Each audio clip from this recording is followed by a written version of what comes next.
This is episode number 13 of the Resilient Campus podcast. Today we're speaking with Shawn J. Moore from Morehouse College and Dr. Brandon W. Jones of University of Texas at Austin.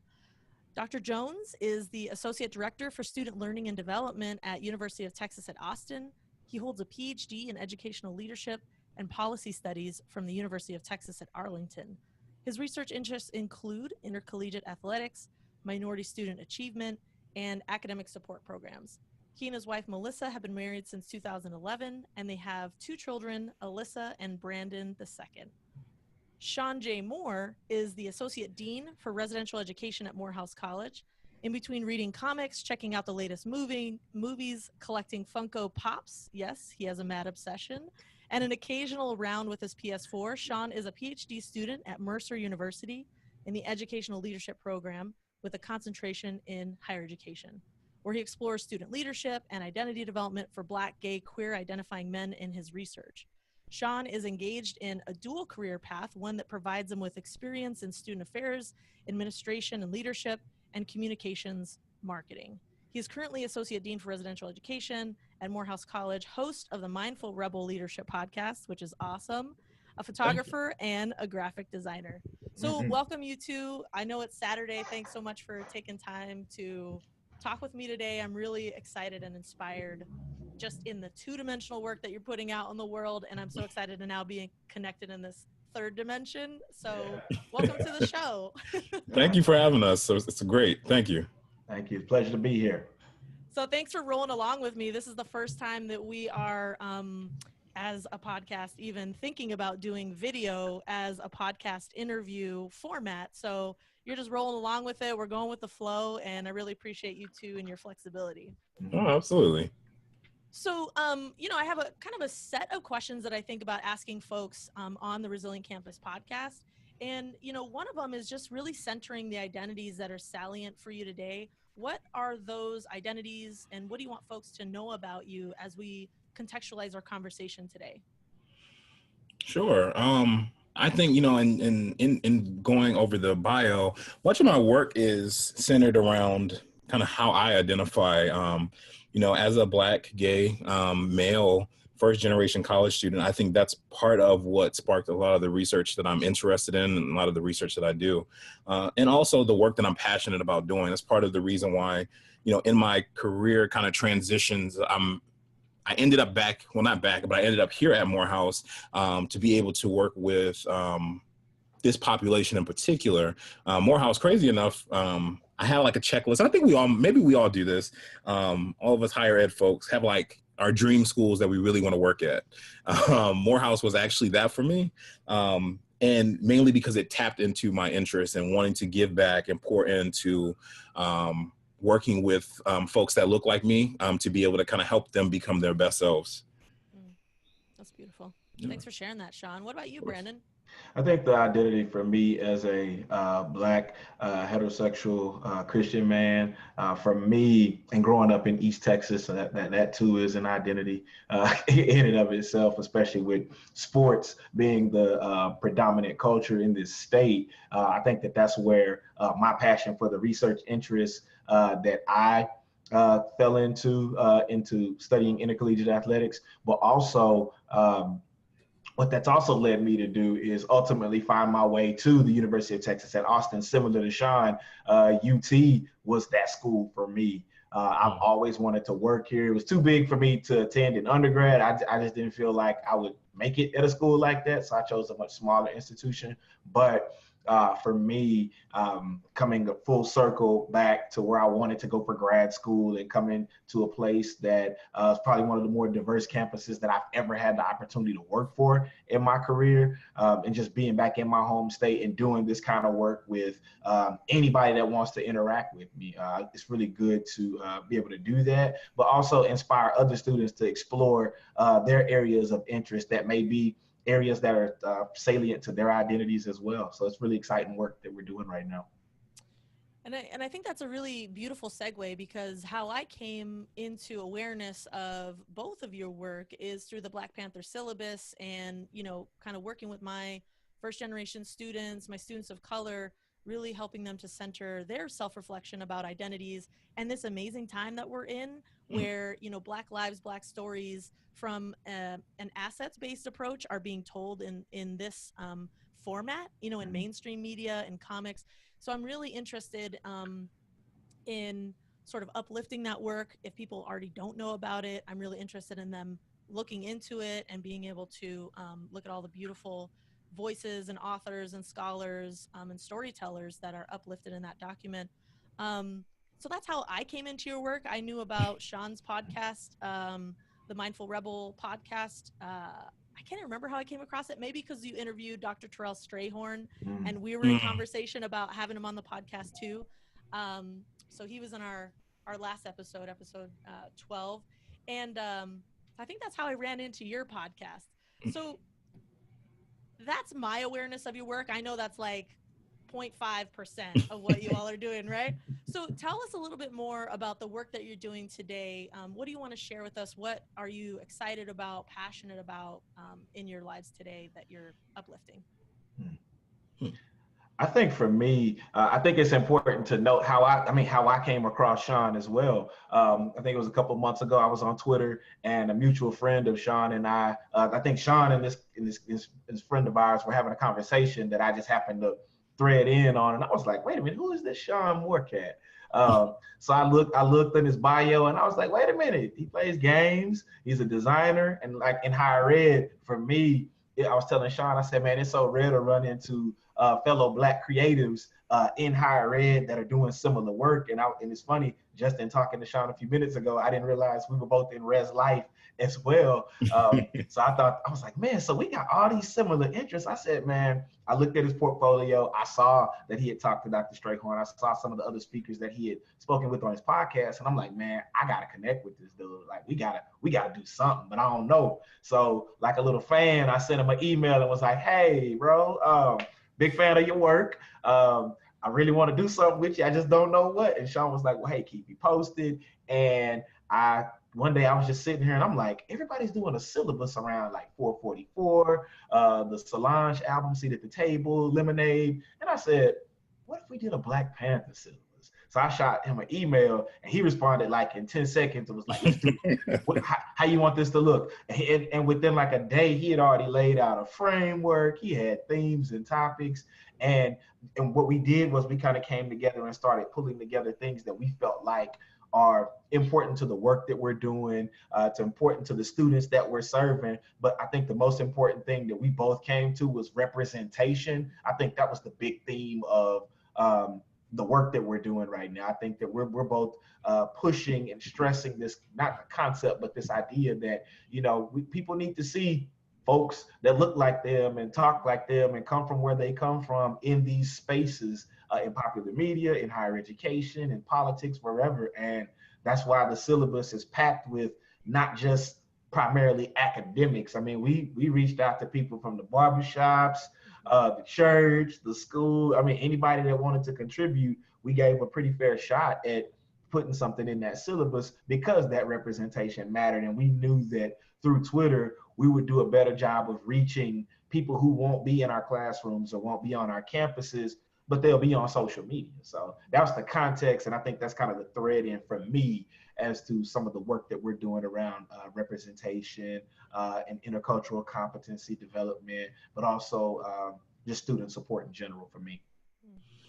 Yeah, just to kind of pull in from that point, I think it was really important to be able to connect and network. And one of the things that's been great, I am a textbook introvert, so the podcast, the syllabus, all these kind of things have been really great ways to network and get a chance to meet really amazing colleagues like in the field. And so that's been great. But what I just to expound off of what Brandon talked about, I just think that the syllabus was so important because it was such a community effort in terms of like, I feel like it embodied the whole idea of representation and that, you know, the access to be able to contribute to that was open for all, where it wasn't just for academics, it wasn't just for scholars, it was anyone who felt touched or moved by this major piece of representation that Black Panther represented, you know, outside of it just being representative of, you know, comics or, you know, what some people might not look at as the most accessible thing. The representation and what that meant was such a bigger idea. So to be able to have this project open for anyone who felt the need to contribute or the want to contribute to add to the dialogue, I thought was really important. But again, I think that's just representative of the work. You know, even thinking backtracking to the podcast, kind of the purpose of the podcast, you know, the tagline for it is called Leadership for the Culture, is that it's representation for to add to the narrative of leadership, particularly from a lens of, you know, people of color or those who identify in marginalized communities. And that's kind of the guests. When I look at the theme across all the guests, that's kind of where that kind of falls in for me. But again, that trickles into the work that I do, that I enjoy doing, is working with populations that might not necessarily have all the opportunities, but are definitely there and at the table ready to grow and become the best person that they can be. So yeah, I enjoy being in a place where that level of consistency is across the board in the type of work that I do. And it's been great to network, and again, connecting with Brandon has been really great. It's been amazing, and I look forward to just kind of keeping that ball rolling.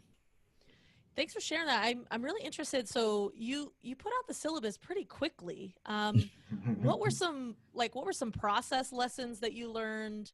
How did you choose to like host it on Scribd versus somewhere else? And like the graphic design was just on point. Like how did all those pieces come together? What do you want to share with folks about that?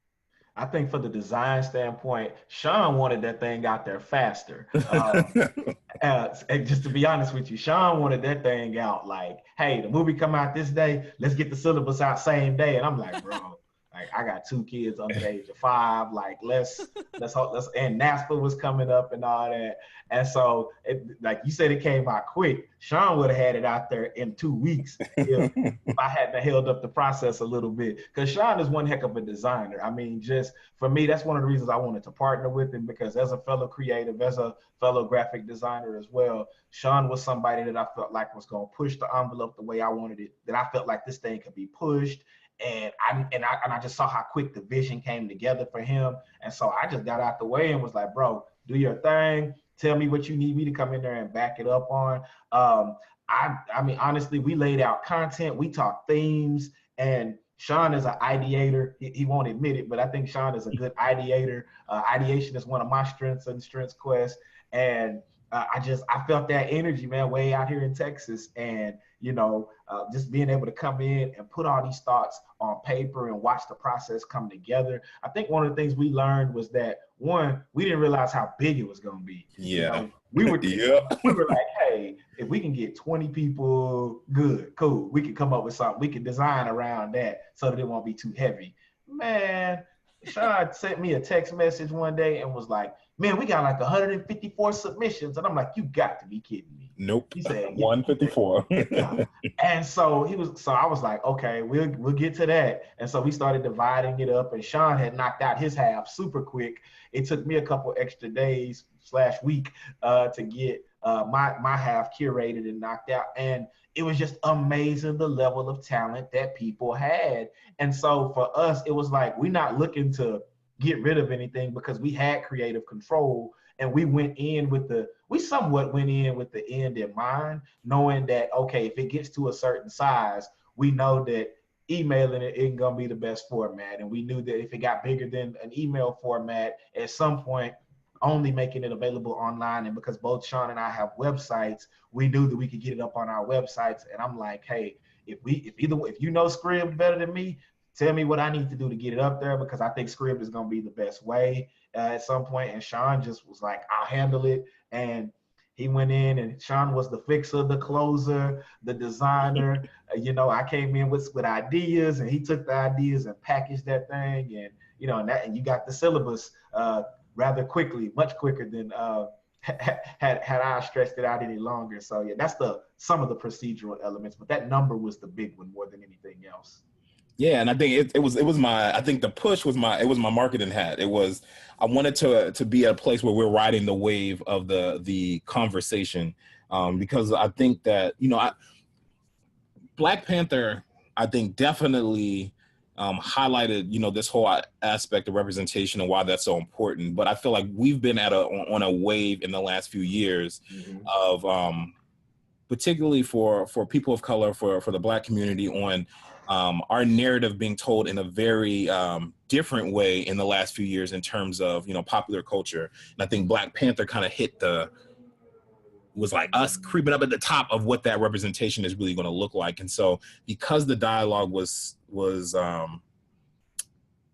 so intense and intentional around this movie, I thought it would be beneficial for the syllabus for us to bring it out and make sure that we're in that dialogue and in that conversation, because it's like people are excited, people want to talk about it. Let's give them a resource to continue that conversation. And I think that's the biggest piece. We want folks to be able to continue that conversation. And the great piece in curating it and pulling out and doing the call for resources is that we had so many folks, whether it was, I know Brandon posted it in Facebook groups. We posted it on our, Twitter, Instagram. But Facebook was crazy because, I posted it. The great thing was that the call was so versatile that it could go in so many different groups. So, I dropped it in Black Sap, dropped it in a PhD group, dropped it in a cosplayers group, dropped it in, these comic convention groups. And in every group, it was creating a different dialogue around what people either thought should be in the syllabus, what they would like to contribute, questions they had. I felt like almost each post created its own conversation that in some sort of way, it would be great to be able to have captured that to somehow, put in the syllabus. But it was just great to see the conversation go and evolve naturally around the film, around something that, I know we've all seen those videos on Facebook and on Twitter, about kids being excited to see someone that looks like them in such a positive light, and to be able to add to that narrative, I think was really important. So tell me, when you two were growing up, who did you see that looked like you, that you felt like, yeah, I could be that when I grow up, I can aspire to be that person or be that set of characteristics? Was it in comics? Was it in film? Was it in real life? Like, what was that representation like for you that really shaped those early experiences and aspirations? That's a good one. Yeah. I mean, for me, growing up where I grew up in East Texas, everybody, like I said, sports played such a prevalent role that, when I played football in high school, I wanted to be like either my dad or the guys I went to school with. And my dad was always like, dude, you could be way better than me. So focus your eyes elsewhere, kind of thing. And so my dad always pushed me to do better in school and go farther. But in terms of that person that I looked to beyond my father or, beyond family members or other athletes in the community, I think I had a chance to meet Michael Eric Dyson a couple of years ago, and it was great to tell him this, but my grandfather watched CNN and MSNBC and Fox News every night and does not change the channel from those three. And he would always call me up and like, hey, Dr. Dyson's coming on tonight. And so I grew up watching Dr. Dyson, and I was like, man, he's so well versed. Like, maybe one day, but no, I'm still not there. But I did look up to him, and I thought, like, man, this man's a PhD. He's an educator. I'm like, maybe one day I can go into some form of education and give back, kind of like the way he does, and contribute to conversations and dialogues on whatever the case may be. Because I've always liked talking. I've always liked presenting and being in front of people, because I'm out of the textbook extrovert. So I'm tired of reaching out to strangers, via social media, like, hey, I saw something on Twitter. Hey, Shawn, but yeah, I think it was Dr. Michael Eric Dyson for me growing up that allowed me to see, like, okay, this is the route I choose to take with this education and go beyond a sport. Maybe, just maybe, I can land there. For me, So initially, my career kind of goals weren't necessarily in higher ed or student affairs. It was actually, my bachelor's degree is in communications and public relations. So I wanted to be an entertainment publicist, right? I wanted to go into the music industry and be able to, run a PR firm for talent, right? So my initial, I guess, role model, person that I looked up to, which is such an unpopular person, but he's amazing. It's Kanye West, right? He's always been someone that I've looked up to in terms of, and as I've, transitioned over into higher ed, there's some other folks, but Kanye West has been probably the consistent person, mainly because he's someone that I admired, someone who looked like me, who was able to step in spaces that weren't necessarily made for him, to be able to advocate for himself and his opinion, regardless of whether people agreed with him or not. And that was something that I always looked up to. And that's something that I kind of hold true in terms of the work that I do, or the spaces that I kind of take up, is that being able to come to the table and help other people come to the table to be able to express how they feel about things. And that's one of the things I like about him, is that his work, outside of him as an artist, he does a lot of background work to help other artists get to where they need to go. And that's something that he doesn't necessarily talk about, but if you're into or you follow what he does in terms of the work that he does, there's a lot of artists that he kind of put on, right? That wouldn't be the artists that they are right now if he didn't help with his clout, bring them to the table to be able to be their best selves as an artist. And so that's he's one person that I think early on, someone that looked like me, that navigated in a space that was really authentic. Yeah. Thanks for sharing that. I think, you're sort of bringing up pieces about like mentoring and sort of representation and looking to, even if it's from afar and not really interacting in real life, what does that look like to see someone that we can aspire to emulate, in either all or parts of their personas and like what they live into. I remember when you, Shawn, during your podcast, you were talking about the importance of self-authorship. And I have a feeling, I'm new to your podcast, but I've heard it come up a couple of times now in the few episodes that I've listened to, and you talking about the Black Panther syllabus too. What does self-authorship mean to you? And feel free, both of you, I'm sure that you both have perspectives on this, because we hear it in higher ed, right? We encourage students to be able to demonstrate this competency of self-authorship, or this living into self-authorship. What does that mean for you two? Like, how do you give words or meaning to that concept? I think it for me, it comes into helping students find their direction. And sometimes we have to understand that direction isn't necessarily.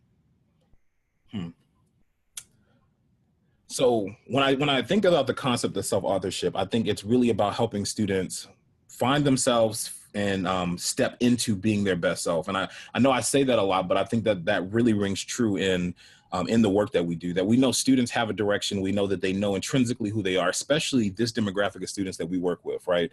I think I say this all the time. I advise our Safe Space LGBTQ organization here on campus. And I'm amazed at how they are able to talk about their identity in a way that I knew at that age I had no ability to do so, right? But it's amazing that, at 16, 17, 18, they're able to identify and comfortably represent themselves in a way. And so being in a space where I can help support that, because I think students know exactly who they want to be.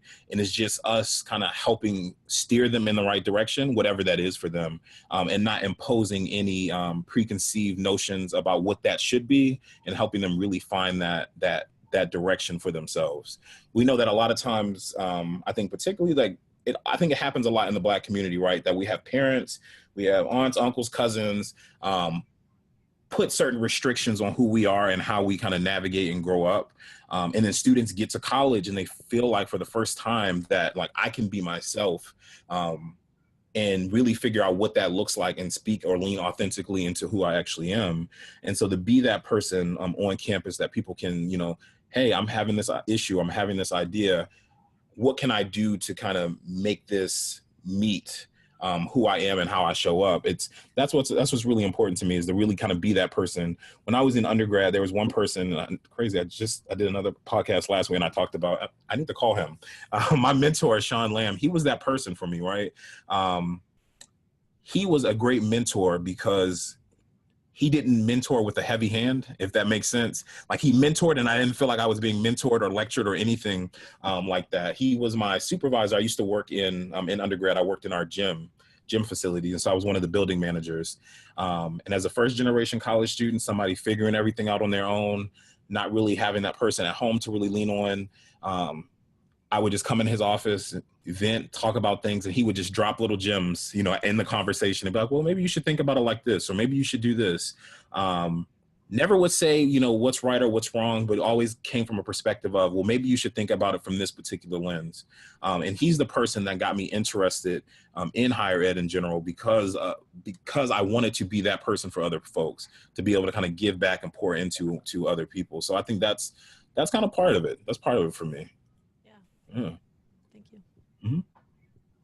Yeah, I think for me, self-authorship, just for me, is so important, because if we impose our own narratives on the people, are we really helping them be their best selves? And so for me, I learned at a very young age, and I wouldn't say young age, but when I first got to college, rather, I learned the importance of being able to tell your own story, and that your story has value, despite what others may have tried to do to silence your voice, knowingly or unknowingly. I think that self-authorship piece is so important. And yeah, we do use that a lot in higher ed, but for me, I've especially in the work that I've done in, you know, as an academic coach, running course support programs like supplemental instruction and tutoring, making sure students are able to be the best version of themselves. And so, you know, rather than imposing on them, like, here's what you should do, it's like, well, what do you want to do? What do you want to be? So it's more listening than talking. And that's why one of the quotes I really love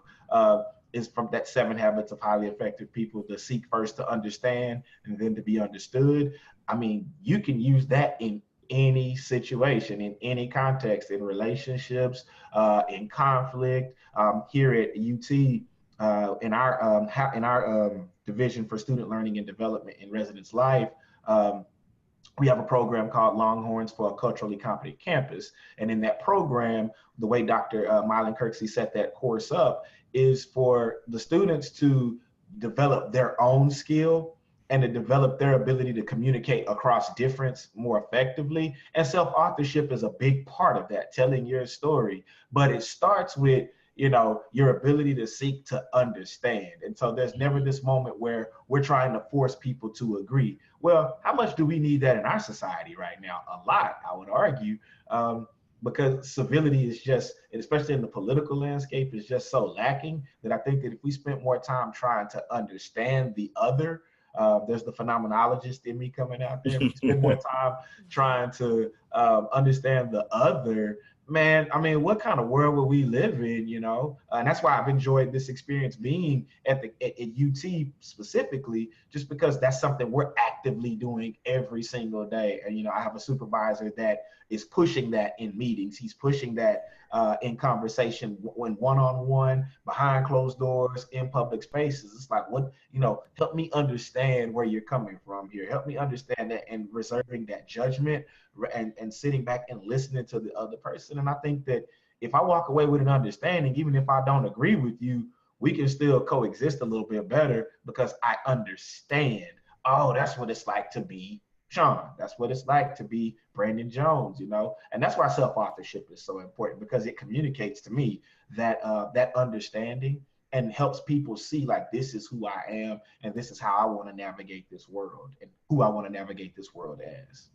And I think what's great about that, like, particularly from your perspective, Brandon, is that, like, you know, most of our institutions, we always talk about, like, creating leaders for tomorrow, you know, all this whole concept of creating leadership and different things like that, and different concepts like that. But I think the great piece is that we already have really great leaders on campus. It's really just about listening to the ideas that they have. Exactly. You know, I think sometimes we do our students a disservice when we make those assumptions for them and don't allow them the space to really kind of create and showcase what they have, because they have the solutions.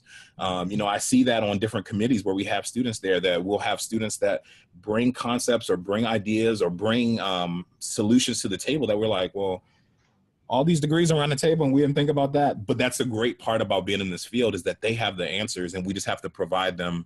You know, I think, you know, to kind of bring it around, is like self-authorship is about providing them with the space to be able to, like you said, tell their story, but to be able to then kind of execute that and show who they really are as a leader or as a person in general. Mm-hmm. So there's so Shawn, when I was on your website, I think, I'm in thinking about storytelling and uplifting narratives that have historically not been present and celebrated in higher education, thinking about what it means to be Black in a PhD program. And I Oh, noticed that wow. you were doing some storytelling project and collection around words and stories and experiences to really center those narratives.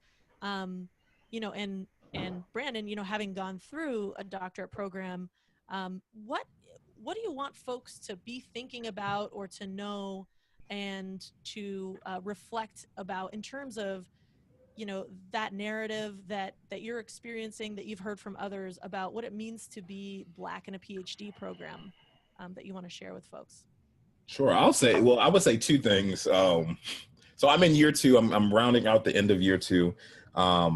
Imposter syndrome is real. That is real. And sometimes you got to like name the demon before you can address it. And I think being able to call that out and understand that that's what it is, and being at a place where you feel you don't necessarily feel like you always measure up. And it's crazy because like to be in a PhD program, you've gotten to it, you're at a certain level, right? You're here, you've been admitted, you've done this coursework, you've done all this, but there's always, for some reason, this feeling of inadequacy. And that's something that I've battled. But one of the things to really think about, or to be honest with yourself about, is one of the things is just like mental health is real, particularly in that, because that level of imposter syndrome and not feeling like you're measuring up can definitely weigh on you. And that's something, over this second year, I would say this has been a really difficult year in terms of being honest about how much that level of imposter syndrome is affecting me, not only in the program, but affecting me in other places. And so really putting a focus back on self-care. Being in student affairs, being a higher ed, self-care has to be number one for us, because we are not 9-to-5 folks. We are there 24/7. And the work that we do with students doesn't stop after 5 o'clock. Stop at 5 o'clock. So to really understand and have a better concept of what things I need to do to pour back into myself so that I'm not feeling completely depleted, because oftentimes we are pouring out into students in different capacities. And so being honest with myself, it's been a year of honesty in how things are really affecting me, and really being okay, like, you know what, I need a mental health day, and that's real. Like I need to I need to just sit and collect myself, or I need to figure out what this next mindfulness practice is going to be for me, whether that's yoga, that's meditation, or those kind of things. But really tapping into those things, because not doing so can be pretty detrimental. And I've seen what that's looked like. And so that's been part of my experience. It's just being more, I think this has been the most honest I've been with myself around how I feel and how I feel like I'm showing up in spaces.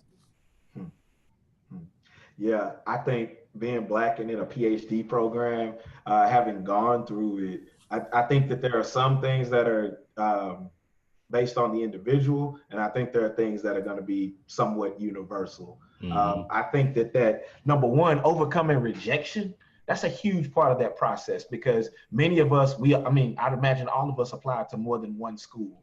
And for those of us that applied to more than one, I applied to 6 and got into 1. Overcoming that rejection. Yeah, you got into that one, but the stress of waiting 3 to 5 months to hear back from 6 different institutions that you paid application fees for and submitted GRE scores and wrote purpose statements for, to be told, no, and I was applying at the time of, and I'm working at an institution that rejected me 8 years ago, by the way. So, and I do not let them forget that.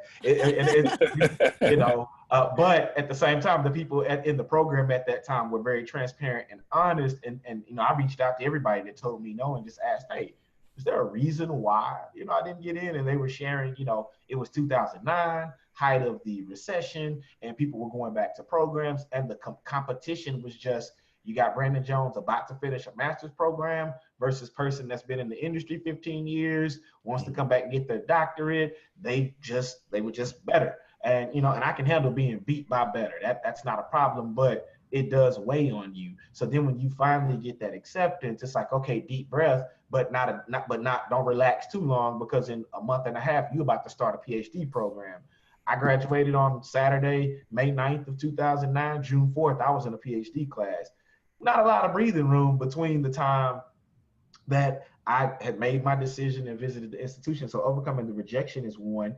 And then two, imposter syndrome is so real. It is so real. We've worked all these years, you know, got coffee and made copies for people, living in other people's offices as interns and picking people up from airports and taking student development theory, learning history of higher ed stats. We know our stuff. We know this, but for some reason, the minute we cross the threshold of a PhD class, some cloud or some force comes over us that's just, do I deserve to be here? You know, I was at UTA, and I love my classmates. I had exceptional colleagues that really pushed me and helped me grow. But I got people in there. I'm the youngest. I'm the youngest male in the class. There was only one person younger than me in the class, and it was only by a month. And so here we are sitting in here looking around with people who've been principals and people who worked as administrators. I had one colleague from Dartmouth, another one from Harvard, and I'm in here like, okay, like, do I belong in this space? And for the first 2 or 3 classes, I didn't talk. I sat, and again, I'm talkative. I'm an extrovert. I didn't talk because I didn't feel like I was qualified to talk. But my teacher, I went and talked to my instructor at the time, and she said, she said, Brandon, we wouldn't have accepted you if you couldn't do the work. And number 2, you got to speak up. She said, you've got good thoughts. I read your papers. You got good thoughts. Speak and share. And when I finally started, I quit limiting myself in that space. It got better. And then I think 3, it's important. We're talking about representation mattering. It's important to hear from Black men on every end of the spectrum that it's okay to take care of your mental health. It amazed me how in 2009, when I started my doctoral program, how uncool, or how cool it was becoming rather, for Black men to finally start saying, I went to a counselor. I met with somebody, or man, I took a mental health day. What is a mental health day? Man, you weak for that. Nah, bro, it's not weak. It's actually one of the best decisions you can make for yourself. And more employers are starting to not lash back at that concept. And I really appreciate the fact that I've worked at institutions that have allowed me that mental health space, especially in pursuit of a doctorate, because I had a supervisor at one institution that said, look, I don't need superheroes.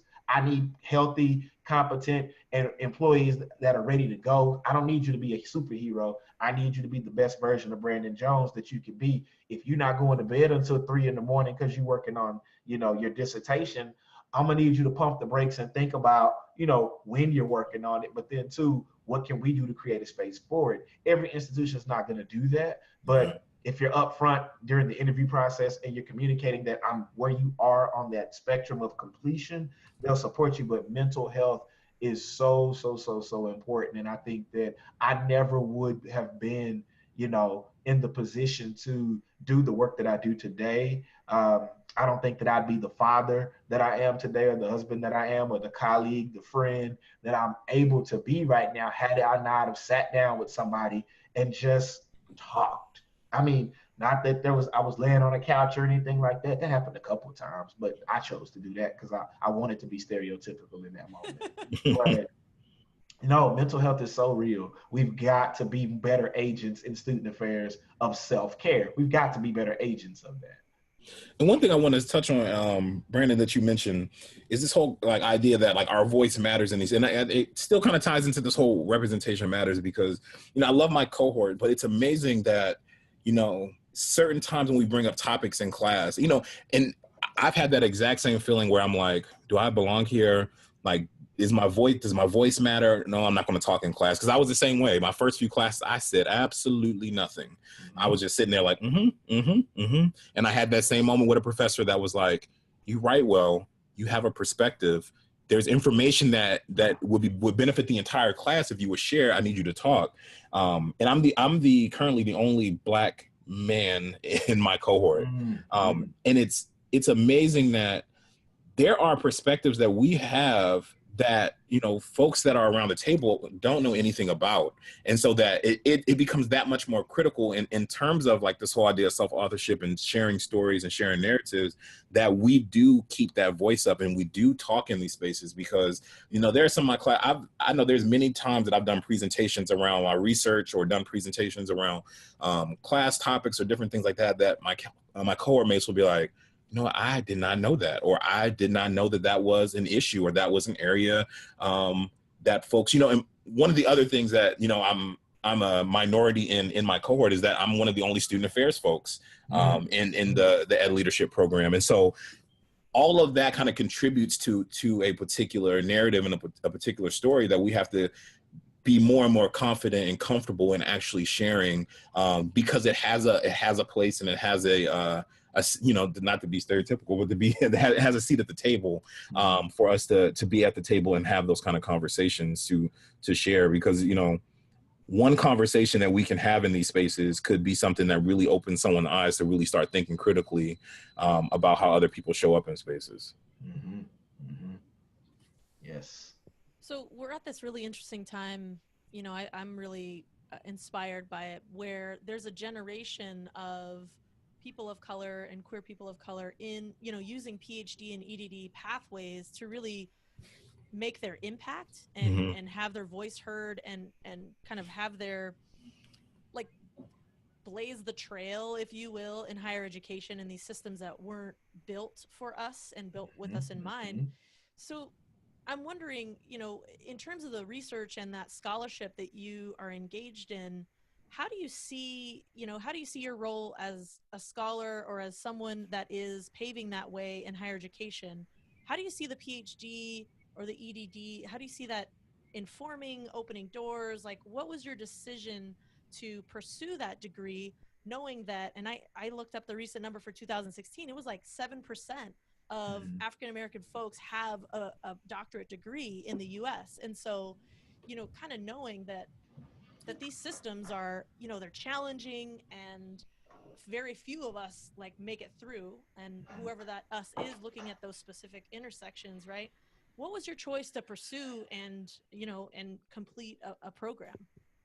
I think it's needed for us to continue to have a seat at the table. Like, so oftentimes we are at institutions where there are systems at play, and we all know that there are certain, you know, we hear that phrase often, that, you know, something's above my pay grade or something that, and I feel like to continue to kind of move up the chain and move up the ladder, I think the degree is needed. Because I think at the very top, when we think about like strategic planning and this whole idea of really implementing spaces on campus that are conducive for all communities, I think that starts at the top. And I think more people like us, whatever your background is or whatever us means to you, have to start being at those places. We have to be vice presidents, you know, of student affairs. We have to be, you know, deans. We have to be university presidents, to then start that top-down effect of implementing that type of change across campuses.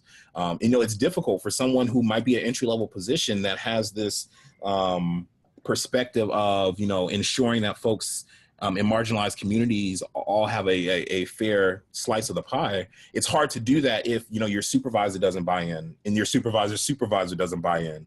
So I think it's easier that as we continue to navigate and move up the chain in spaces, it's easier to be able to be at a place to implement some of those changes.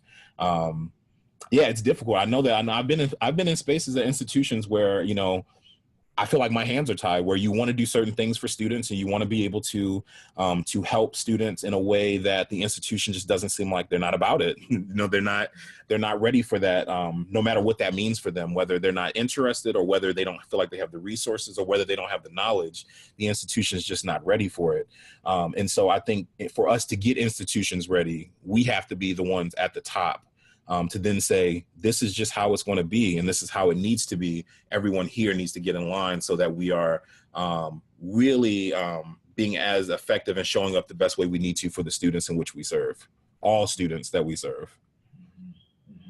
You know, coming from East Texas, and I know that I keep going back to that, but that's so important to my identity because I didn't grow up seeing anybody doing this.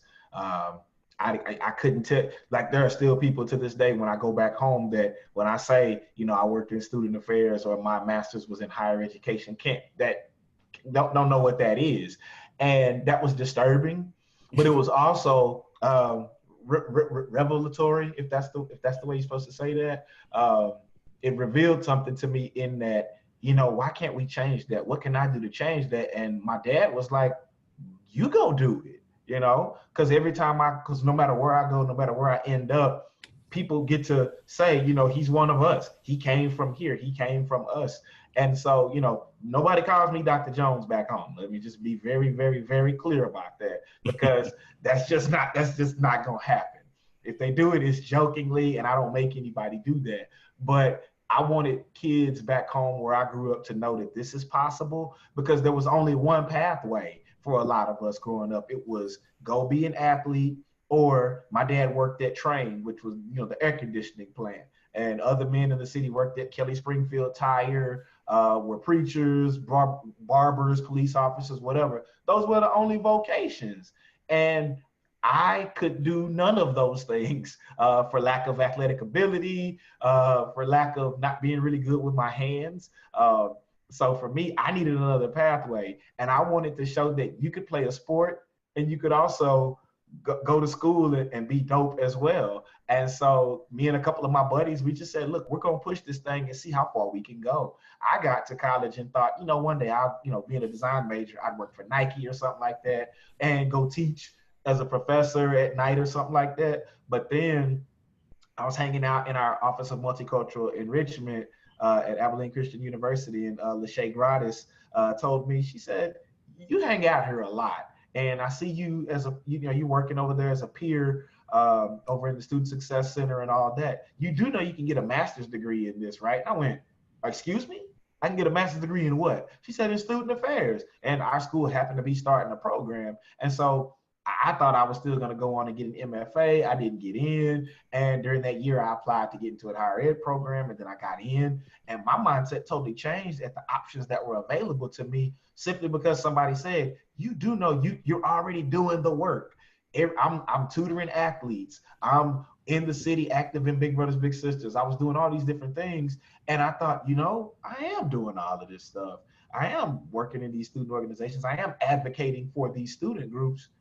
Yeah, let's see what kind of academic interest lies there. And then I discovered you could do research and all the different things to bring awareness to these issues for these student populations. And then more importantly, I could exist as a supporter for those groups and an advocate and be at the table. And so, I mean, I know Shawn has said this a couple of times, and I'm going to keep saying it too. It's important that we're represented in those spaces. And so for me, it became clear, in order for me to make the difference that I wanted, there was only so much talking and meetings that I could do. Somebody got to be at the table making policy decisions. And so I made up my mind a long time ago that I'd want to be a dean of some sort. But then that grew because I saw Walter Kimbrough in the Chronicle one year, and I went, he's 37? And he's what? He president? Mm-hmm. Oh, Yep. wait a minute. Who's this young brother up there at Philander Smith at the time doing that? So I reached out to him, and we texted back and forth while he was at PSC. I got a chance to see him last year and talk to him face to face when he came to Clemson to visit while I was there. And I followed his pathway. And the thing that he constantly was emphasizing is make your own way. Our students need to see us blazing our own trails. You got a 37-year-old as a president of a college. That's 3 years from now for me. And the fact that that existed as a possibility was amazing. And so that the students back home where I went to school at and where I grew up can see that this is how far you can take this school thing. And just going for that doctorate, to me, what I was told was that's the only way I'm going to get to that table. And so I said, well, if I'm going to get this doctorate and they're going to get all these years of schooling out of me, I'm going to be somebody's president.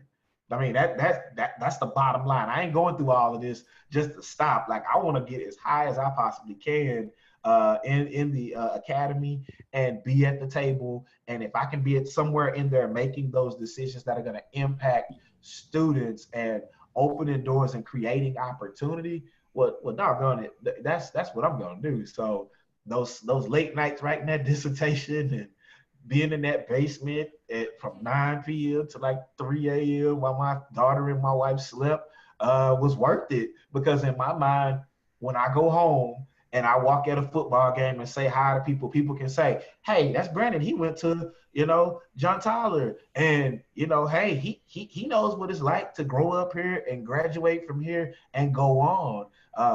And he came from the rural part of the town. I ain't from the hood or nothing like that. I was from the country. Like, there was a farm across the street from my house. And ain't no PhDs on my street, no lawyers or doctors. But when I come home again, ain't nobody saying Dr. Jones. It's just, yeah, he's smart. That's what they say. But yeah, that's why I did it. Nice. Thanks for sharing all that. I think that it's a lot. When I talk to people that listen to the podcast and when I talk to new professionals, they are definitely thinking about, what is that trade-off? Because right now the rates of burnout are so high, right? It's easy Speak on it. Yeah. And so it's just really easy to think like, is my long-term career in this field possible? For my mental health, for my physical health, for my well-being in general. And so I think a lot of people are looking to each other for that support and to know that if you got through it, okay, then I can get through it and we could do this together. Yeah. So I think, I really appreciate you sharing the perspectives that you have around PhD and EDD programs. Oh, yeah. And I love that one day we're going to look back on this podcast and like, you'll be college presidents and we'll be like, this, Hey. I knew them back in the day. Yeah. Yeah. So one of the questions I love to ask people on the podcast is if you could share a book or a resource or a podcast that really has shaped and influenced how you approach the work that you do today.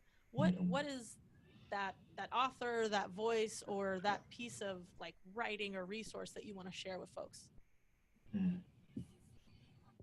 Wow. I would, so for me, the one thing that I always share, is Strength Finders. That's the one thing that I always share. I think if there has been something, I read a lot. So there are a lot of, like, I'm just looking at the table. Like, as I was thinking about it, like I was looking across and looking at the bookshelf and I was like, what would I say?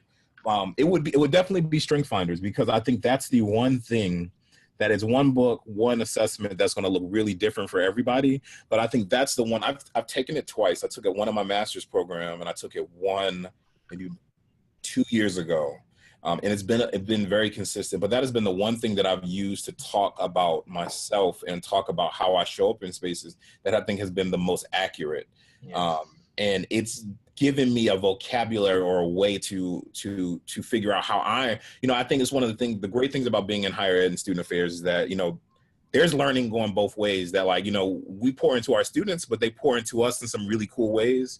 Like, we always joke, like, our students keep us young, but I think it's real. But it's been one of the things they do. It's the great piece about it. But I think Strength Finders has been the tool that I've utilized that's really helped me figure out what spaces I need to be at in the field to be most successful, to be able to really impact and influence students' development. And that's one of the things, anytime, here at Morehouse, I do a lot of work with our training and development. Before, when I was at SCAD and even when I was at Lincoln University, Strength Finders was something that I advocated that we need to invest in letting our students utilize, because I noticed that the results from that and the questions that we get from our students around what they can do and what works for them has been yielded probably the best results. So I think it would definitely be Strength Finders. Yeah, I would echo that because for me, and being creative, because we can operate in the abstract better than most people, in my opinion, making sense of how we're wired, because a lot of people can't, like, especially being an extrovert, a lot of people can't take all of this. My wife was definitely one of those people that was like, whoa, like, is he like this all the time? And my sister was like, yep, good luck with that. So, being able to make sense of, okay, here's what he's bringing to the table. Here's how you capture all of that and use it. StrengthsFinder was definitely a life changer for me. I think that the minute that I understood, like, oh, that's why I like being around people, that energizes me and jazzes me up, because I got I'm in there.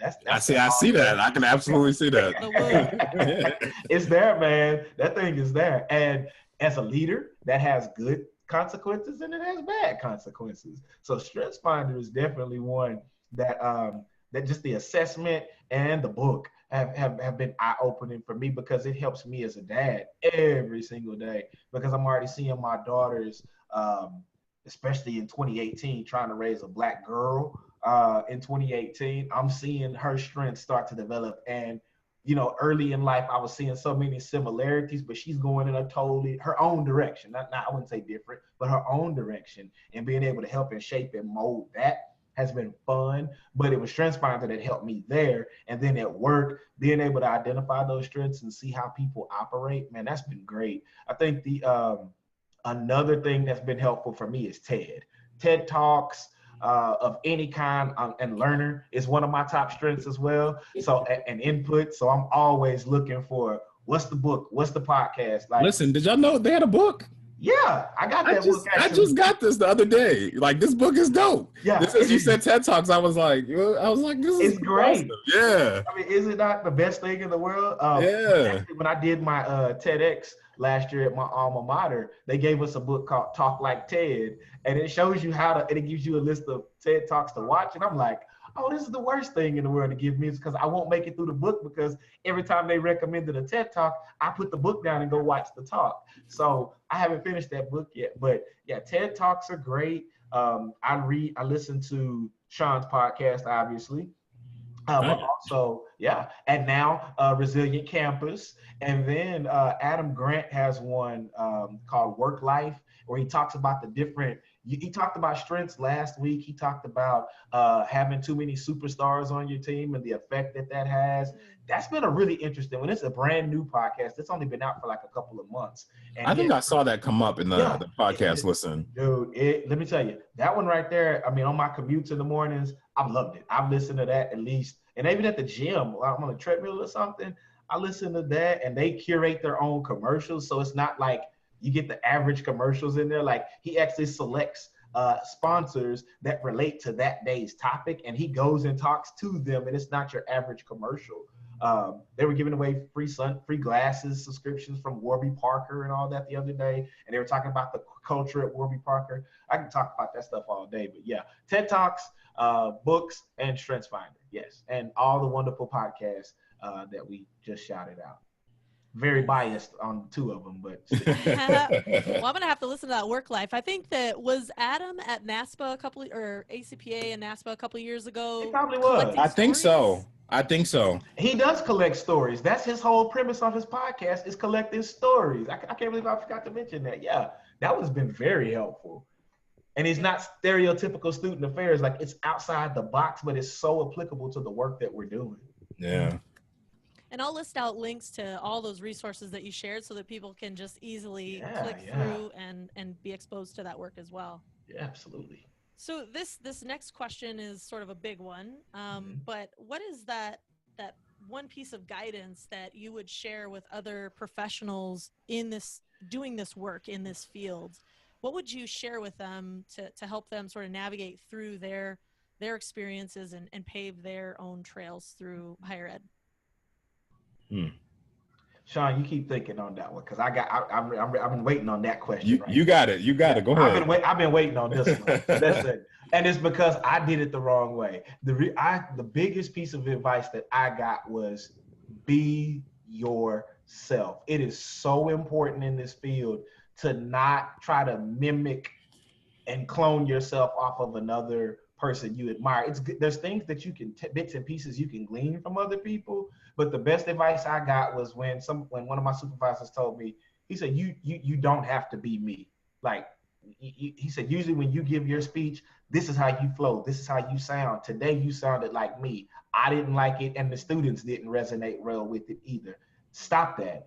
And it took me so long to kind of unpack that and realize that what I had built post-college, post-undergrad, was I started building bits and pieces. So I take some pieces of Dr. Dyson and pieces of Dr. King or pieces of Dr. Kimbrough, and building all these pieces to build this Brandon that I thought I was building, but really people started seeing more of the people that I was trying to emulate. And then in recent years, when I finally embraced, you know, the things that were unique about me and used that to reach out to students, it became more authentic. And the relationships that I formed were better. And professionally, it served me well because I've had I allowed things to get attached to my identity that didn't belong there. And one of my staff members ironically told me, he said, don't let people attach things to your identity that aren't a part of you.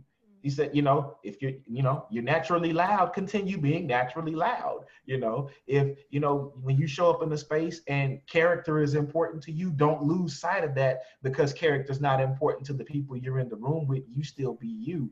And so I think that that's something that's very easy to lose in pursuit of the next or what the higher up is, but never lose sight of self in that process, because the people who are closest to you, they will pick up on it. And when you're trying to minister and work with students and help pour into them, they'll pick up on the fact that what you're pouring in isn't really authentically you. Like, come back and be the best version of you.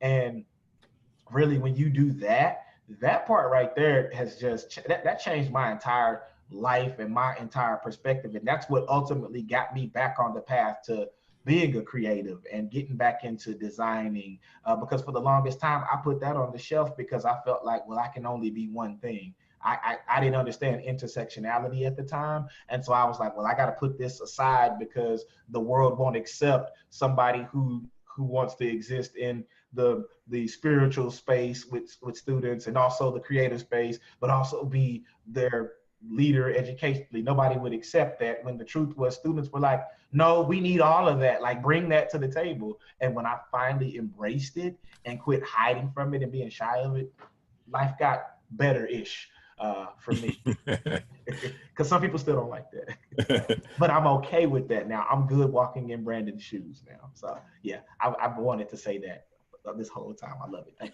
you. Dope. So yeah, I had to think about how I'm gonna word mine, because it's very similar. But so I actually there were two, and I couldn't decide which one, so I'm gonna share both. I think the first one is remember your why, and I think it's really important in this field because no matter where you are in student affairs or higher ed, it is going to be a time-intensive, labor-intensive type of work, especially if we're going to show up for our students the way we really want to show up for our students. And I think sometimes, you know, with that pressure of all these hours on top of dealing with like the politics of institutions, because every school has their politics, I think remembering your why will kind of keep you focused on where you need to go and where you need to be and how you show up in your spaces.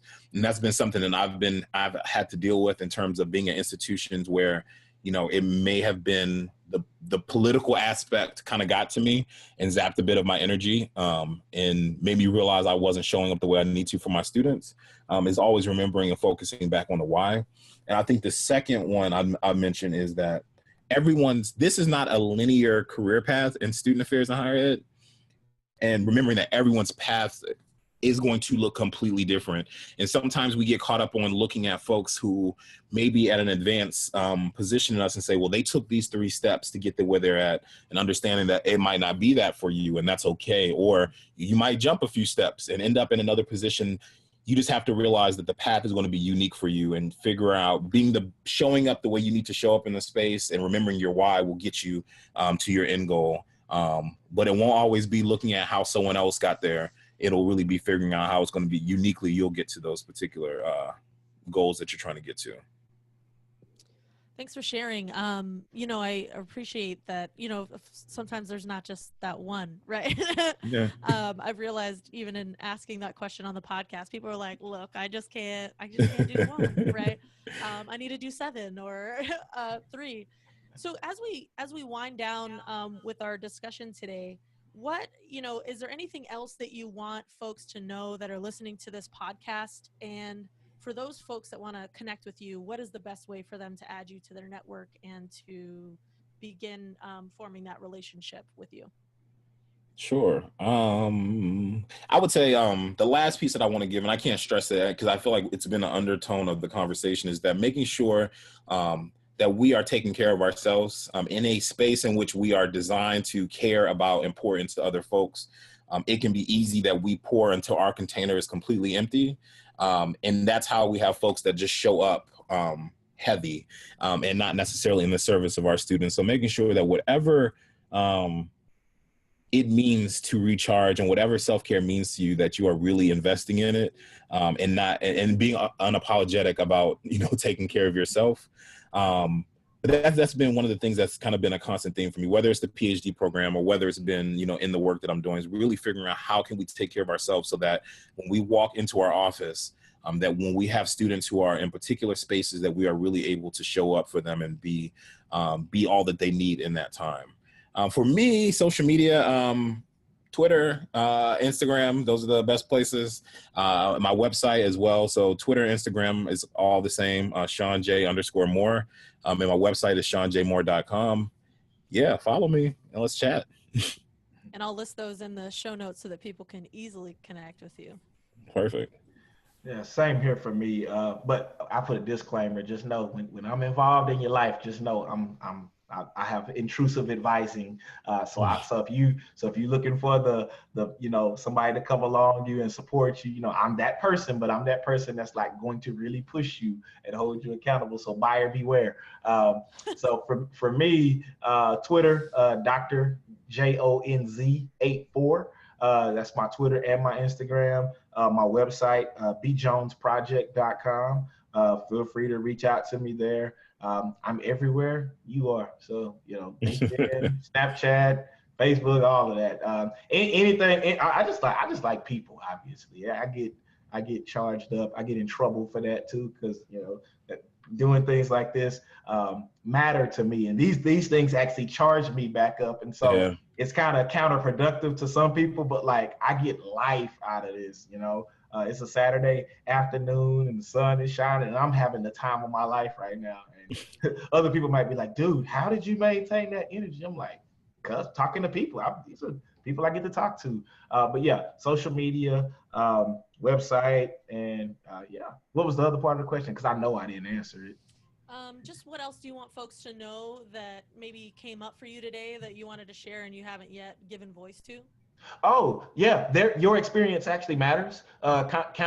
Contrary to what you may be told in an interview or the feeling you might get from a supervisor, your experience absolutely matters. I had a colleague tweet something out last night about being a career services professional and that he meets with, he was doing the math and he meets with like 400 plus students a year and has been doing this for a number of years. And some people may have the nerve to tell him he doesn't have enough experience. And I'm going, after one semester, you got enough experience, because after 10 students, you've learned something and you're meeting with 400 plus each year. Yeah, no, your experience absolutely matters. And we've got to do a better job of showing students, and not just student affairs professionals, but higher ed professionals in general, how much their experience matters and how to leverage that to do innovative things like this podcast. Zoom is an amazing tool. Think about the mentoring that can take place across the country. We're in 3 different places having this conversation right now. Imagine a doc student getting this kind of access to future President Shawn J. Moore, at some point, and being able to have these kind of conversations, just pick his brain and really hear from him. Like, how did you make it through this and all that, and not feel turned off or not feel like, I'm not good enough to talk to him or nothing like that. Like, your experience matters. And I think that's the most important thing for us to remember. And don't let anybody cause you to snuff out your light because they feel like you don't have enough experience. I hate that about this profession sometimes. No, I appreciate you sharing that. I think we hear that quite often around, just there's a lot of elitist assumptions and very biased assumptions about what experience is, what's valid, what's legitimate, what's credible in our field. And like, we really need to appreciate giving voice to that. I think a lot of people are probably like listening in their cars, just snapping like crazy and like, yeah, that's finally someone said it, Yeah. So I really appreciate both of you coming on the podcast today. It just has been magical, if if I would use that Oh, word. That's great. had to clutch the pearls. Like, yes. Yes, clutch those pearls. I just feel like this is how I want to spend my Saturday as well, is Mhm. just being inspired by the both of you and just feeling like I want to go read that TED Talks book and really redo my Strengths Finder as well. Come on, come on. So thanks so much for being with us today. I usually close out each show with an inspirational quote to send our listeners back out into that somewhat chaotic, amazingly brilliant world. Today's quote comes from the post-credit clip that's in the film Black Panther, and it's spoken by the character T'Challa. The quote is, "In times of crisis, the wise build bridges while the foolish build barriers. We must find a way to look after one another as if we were one single tribe." To all those listening in, thank you so much for all that you do. I truly appreciate you. Stay resilient.